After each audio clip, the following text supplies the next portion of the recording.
Seja bem-vindo ao Fala Expert. Hoje eu trouxe a minha terapeuta, minha psicóloga, Iris. Ela tem um projeto muito interessante, chama Café Terapêutico. Então hoje a gente vai falar sobre crianças, sobre adultos, sobre relacionamentos, sobre um montão de coisas. Então se você quer aprender um pouco mais sobre psicologia, um pouco mais sobre o comportamento humano, esse podcast é pra você. E se você quiser se emocionar, também fica com a gente.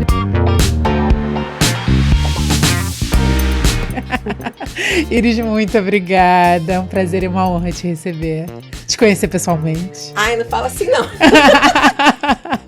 É verdade, a gente está juntos há tanto tempo, né? Essa questão do atendimento online, do atendimento à distância, ele encurta fronteiras, mas ao mesmo tempo a gente acaba ficando sempre na expectativa, como será o outro? Eu confesso que eu sinto muita falta do tocar, do pegar. Isso para mim, eu que sou de toque, né? Isso para mim faz muita diferença. E sem dúvidas, por mais que a gente olhe e a tecnologia, ela nos ajude muito nesse sentido, em relação à economia de tempo, economia de transporte, né? Que você fala, o translado, o tempo que você leva, até financeiramente, esse brilho nos olhos a gente não consegue captar nem com iPhone. Nem com iPhone, nem verdade. Com iPhone a gente consegue captar, isso é muito legal. Isso é muito verdade. Vamos falar um pouquinho de pandemia? Que a gente se conheceu na pandemia, é verdade. Né? Eu conheci a Iris quando eu estava assim, passando por um momento muito delicado no seguinte sentido. Não tinha problema de saúde, não tinha nenhum problema na família, não tinha nada. Mas o meu eu não estava bem. Muitas vezes as pessoas esperam para ter um burnout, para ter, sei lá, qualquer tipo de doença. Não, só que eu não estava me sentindo bem comigo mesmo. E aí uma amiga em comum, a Tamires, nos apresentou. Uma querida. A Tamires era minha contadora, mas eu comecei a contabilidade com ela chorando. Ela, Duda, hoje é dia de planejamento financeiro, por que você está chorando? Planilhas. Falei, tal, isso e aqui. Ela falou, toma aqui, não quero falar com você hoje não. Vai falar com a Iris, se organiza sua mente. Daqui a uma semana a gente volta a falar de planilha. E a Tamires me largou, eu larguei a Tamires e a Iris eu não largo. Mas eu quero falar um pouquinho sobre a pandemia. Como é que eram os seus atendimentos durante a pandemia? E teve muita mudança pós-pandêmica? Sim, a pandemia, ela, na verdade, ela é um marco, né? Ela é um divisor de águas. O que aconteceu na pandemia, eu não sei se a gente um dia vai experimentar novamente, principalmente com relação à sensação. Embora o vírus ele tenha se mantido, porque, obviamente, não desaparece, não é um passe de mágica, a sensação que a gente tem, a percepção acerca dele mudou. Então, a ideia que a gente tinha na época da pandemia era que era um verdadeiro apocalipse. O mundo vai acabar. O medo, ele tomou conta das pessoas. Então, eu acho que o sentimento principal que a gente teve na pandemia foi medo. Sim. Medo de tudo. Medo de adoecer, medo de passar para algum familiar, porque muitas pessoas pensavam, mas tudo bem, se eu morrer, tá tudo bem. Mas eu não posso transmitir para uma outra pessoa. Ter a responsabilidade, né? O peso da responsabilidade, ele sempre foi enorme. Mas a pandemia, ele coloca isso em evidência. E a pandemia, ela tem um outro fenômeno que aconteceu, que foi o fato dele parar as pessoas todas ao mesmo tempo. É claro que, dependendo da função profissional que você estivesse exercendo, você tinha uma maior ou uma menor flexibilidade com relação à questão das medidas de segurança que estavam sendo tomadas na época. Todo mundo, de modo geral, em algum milésimo de segundo parou. Mesmo que tenha sido um segundo. Sim. Todo mundo foi obrigado a parar e pensar, e agora? E aí, esse agora começou a reverberar de muitos modos. Muitas pessoas foram para a internet para ocupar o seu tempo, porque não tinham uma atividade a princípio para fazer, de repente o mundo parou, eu não tenho o que fazer, e aí aquela ideia que a gente tem, né, de segunda é um dia insuportável, e o final de semana poderia ser prolongado, ele vira uma realidade. Sim. Ele passa a ser um domingo todos os dias. E aí as pessoas precisaram ocupar o seu tempo. Elas tiveram necessidade de fazer esse preenchimento. E aí alguns fizeram dancinha, outros fizeram pão.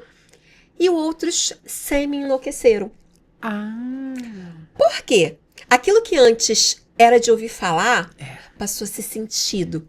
Aquela solidão que antes ela era notada, mas ela era afastada, ela era guardada, porque quem tem conta para pagar não tem tempo para sofrer.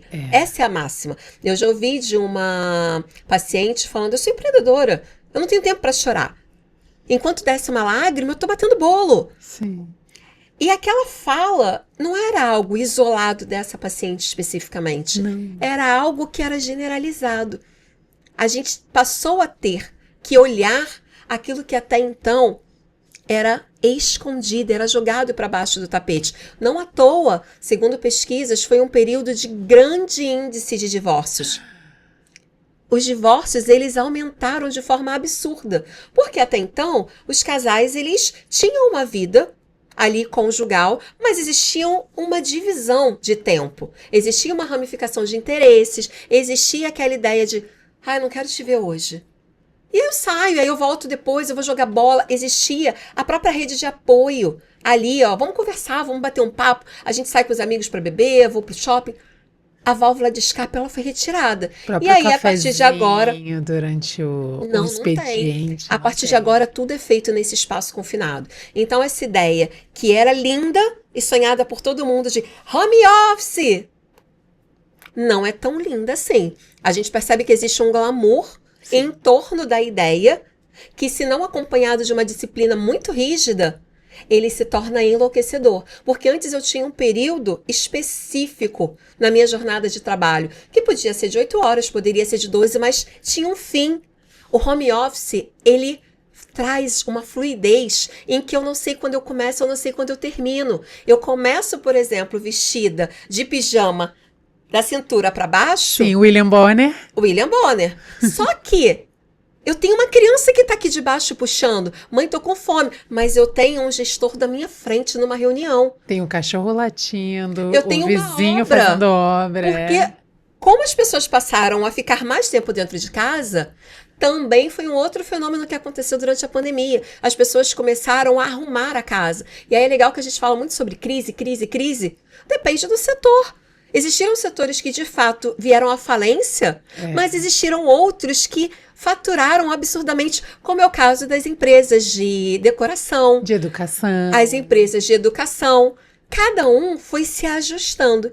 E aí o home office, ele vem nesse sentido, até porque a gente tem a questão das redes sociais, né? Sim. A rede social, ela traz a comparação permanente. Sim. E aí, quando a gente vem para a psicologia, a gente tem uma distorção cognitiva chamada comparação injusta, que é quando eu me comparo diante de uma pessoa que tem uma realidade completamente diferente da minha. Seja essa realidade física, seja essa realidade social, essa realidade ambiental. Mas a pandemia, ela traz um tempo ocioso que precisava ser preenchido e muita gente preencheu literalmente com rolar de dedos nos feeds. Exatamente. E tem alguns tipos de sintomas que a gente consiga verificar a olho nu, sendo leiga, antes de perguntar para o psicólogo, antes de chegar ao burnout, antes de chegar ao limite de ir para o CAPS?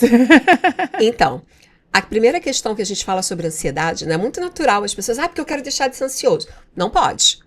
Por que a gente não pode deixar de ser ansioso? Porque a ansiedade, ela é uma emoção natural e que sem ela eu coloco a minha vida literalmente em risco. A ansiedade, ela anda ali coladinha com medo. O medo é o que mantém a preservação da espécie. O medo é o que não me permite atravessar uma Avenida Brasil, por exemplo, sem olhar para os lados. Sim. Que não me permite sair de madrugada na minha realidade hoje sem ser por uma razão muito específica. Isso é o que me mantém. A ansiedade, o que acontece? Ela é o medo de não dar conta, de não ser suficientemente bom para realizar uma determinada função. E aí, qual é o benefício da ansiedade? A ansiedade é aquilo que vai me fazer me preparar melhor.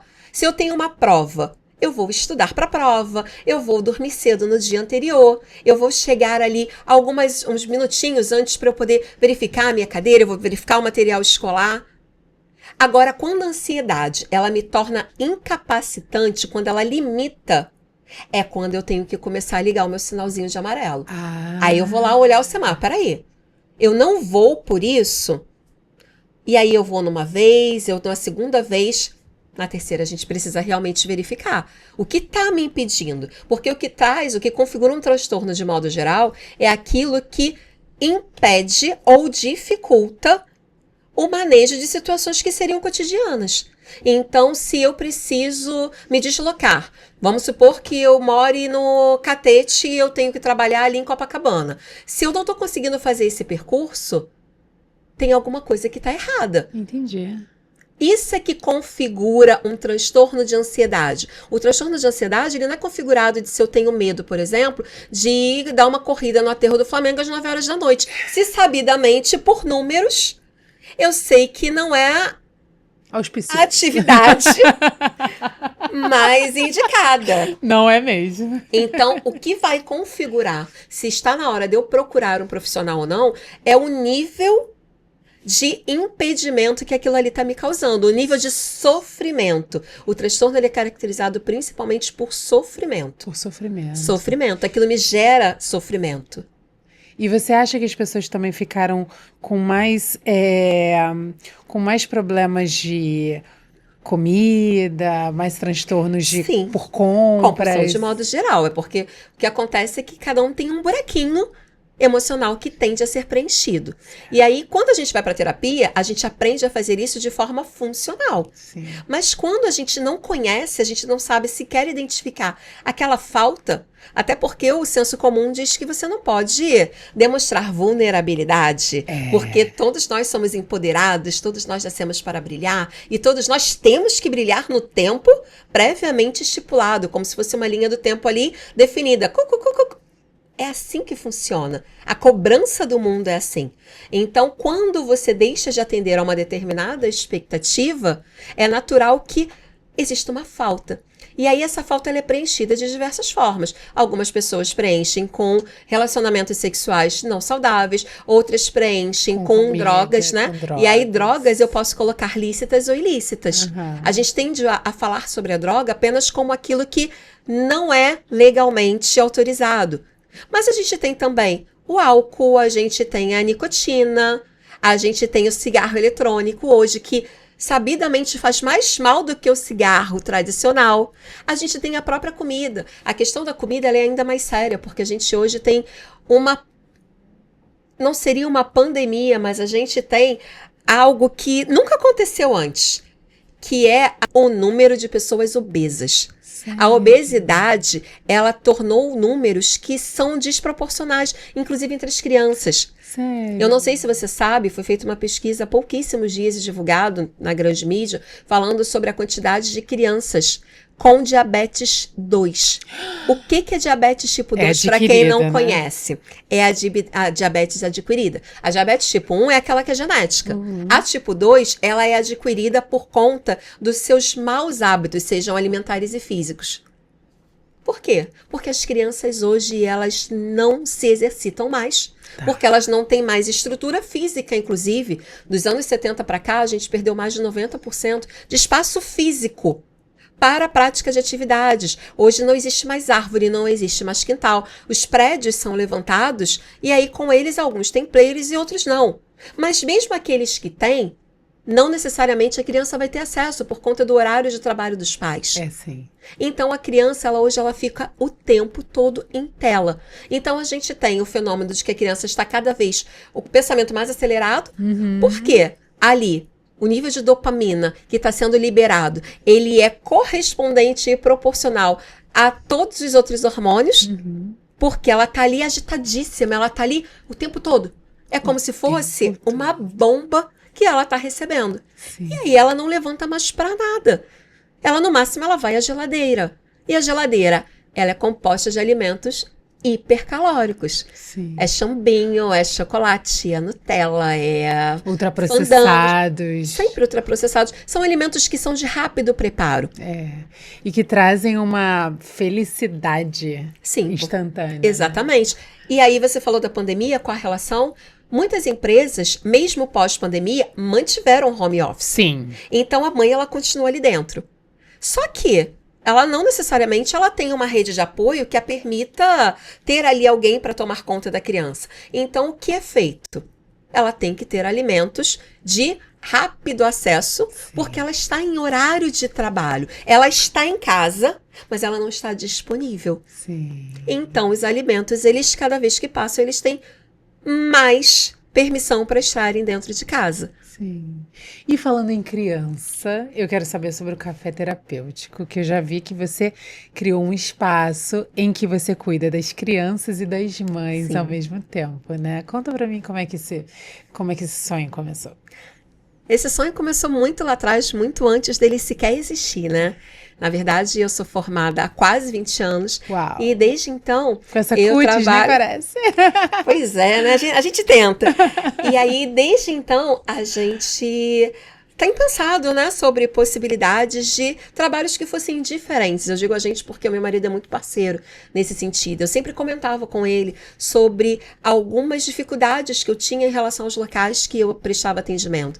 Eu faço sublocação desde então. Para quem não sabe, sublocação é quando a gente opta por fazer um bloco de horários ou um horário apenas no consultório de um outro profissional. Isso. E a minha necessidade era um lugar que tivesse a minha cara.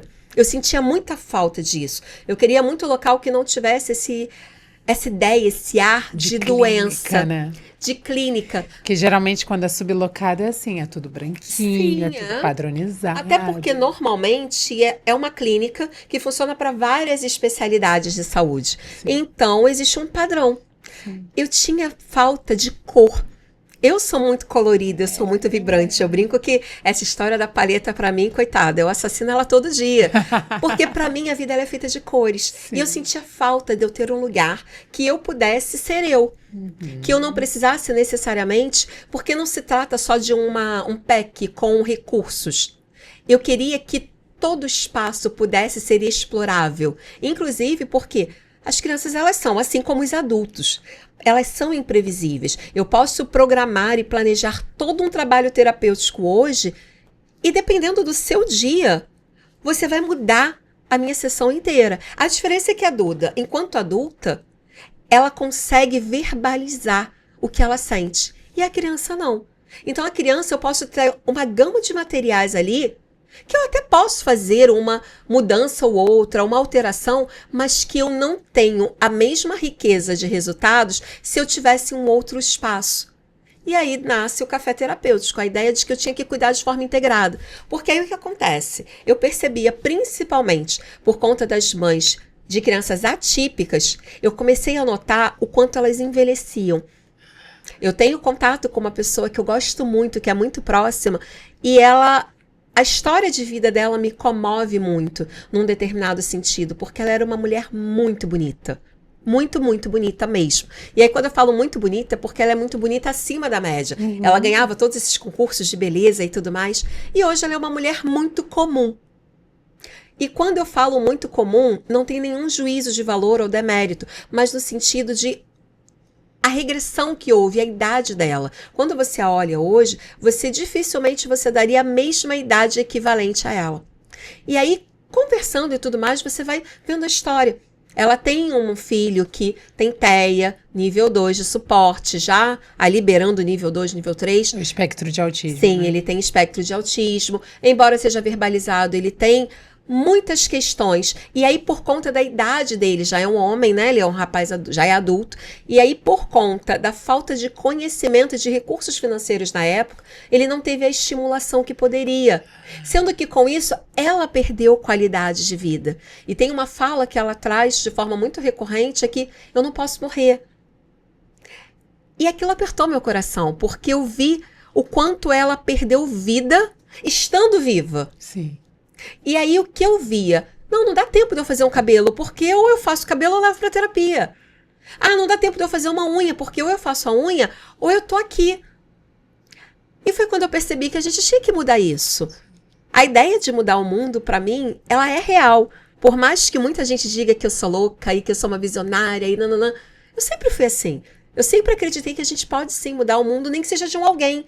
Eu não necessariamente eu vou conseguir fazer diferença para uma população inteira. Sim. Pode até ser que sim, mas a minha pretensão não é essa. A minha pretensão é mudar a vida dela. Se eu conseguir fazer com que durante 50 minutos aquela mulher se sinta cuidada, a minha semana já tá ganha. Porque quando a mulher é cuidada, a família inteira é cuidada, Sim. tudo ao redor é cuidado, né? Sim, o impacto que uma mãe dentro de casa tem, ele é 3 vezes maior do que de um pai.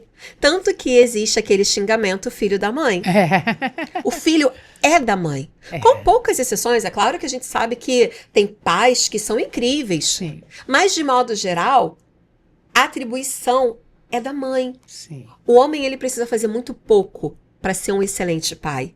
E a mulher, ela tem que errar muito pouco para ser uma péssima mãe. O julgamento, né? A nossa cultura, ela é assim. Existe um privilégio, existe uma bonificação para o homem com comportamentos que deveriam ser naturais. Isso. A um ser adulto, a um ser adulto funcional. Então, algo que eu pondero muito com os meus pacientes, ele não ajuda. Ele colabora. Porque ajudar significa que eu estou Traz te um peso dando muito algo maior. que não é seu. Eu pedir um copo d'água é uma ajuda. Se eu pedir um copo d'água para um estranho. Sim. Mas para um marido, se eu pedir para o marido alimentar a criança, isso não é ajuda. É uma tarefa que você está dando para ele. É a tarefa que eu nem precisaria falar pelo correto. E aí é algo que isso acontece muito. As mães é que têm o domínio da caderneta de vacinação, porque aí, não, mas ele leva a criança para vacinar. Tá, mas ele controla? Porque isso é algo que fica ali. Você sabia que o cérebro de uma mãe, ele se compara a um soldado de pós-guerra? Caramba. É sério. Ele não desliga nunca. Ela tá ali pensando o dia da vacina, o dia das aulas. A mãe sabe o dia de cada aula do filho, porque cada aula corresponde a um material diferente. Pode ser que tenha um dia Uma de uniforme atividade, diferente. uniforme, claro. Então, levar não é suficiente. E aí ela tá sempre pensando, até que ela chega finalmente no burnout. Então, a ideia do café terapêutico vem do eu não vou chegar nesse burnout. E lembrando que a minha vida, ela não necessariamente ela vai ser modificada. Eu não vou ganhar na loteria, ou vou matar a Angélica e casar com o Luciano Huck. Não Não é isso. Nem precisa. Nem precisa. A ideia é trazer leveza com aquilo que a gente tem. Perfeito. E qual o conselho que você daria para essas mães? Não se cobrem tanto. Na verdade, a gente imagina mais do que o que a criança realmente quer. Dificilmente aquilo que ela espera da gente é aquilo que a gente está tentando fazer. Existe uma fala muito recorrente hoje, né, de eu vou dar para o meu filho aquilo que eu não tive. E o problema dessa frase é que normalmente ela vem imbuída com a ideia de não dar para ele aquilo que eu também recebi. As crianças, elas precisam de presença, elas precisam de afeto, elas precisam de cuidado. Hoje a gente tem um plano ali estratégico dentro de casa, mas a gente não tem uma comunicação fluida. A gente não tem mais contato, a gente não tem conversa. Existem pais e mães que não sabem o nome dos coleguinhas dos filhos. Ele sabe quantas disciplinas tem, quantos idiomas a criança está dizendo, e não que isso não seja importante, mas não é o mais importante. Porque quando essa criança tiver falta, dificilmente a falta vai ser de uma fluidez idiomática. A falta que ele tem é de manejo de respiração.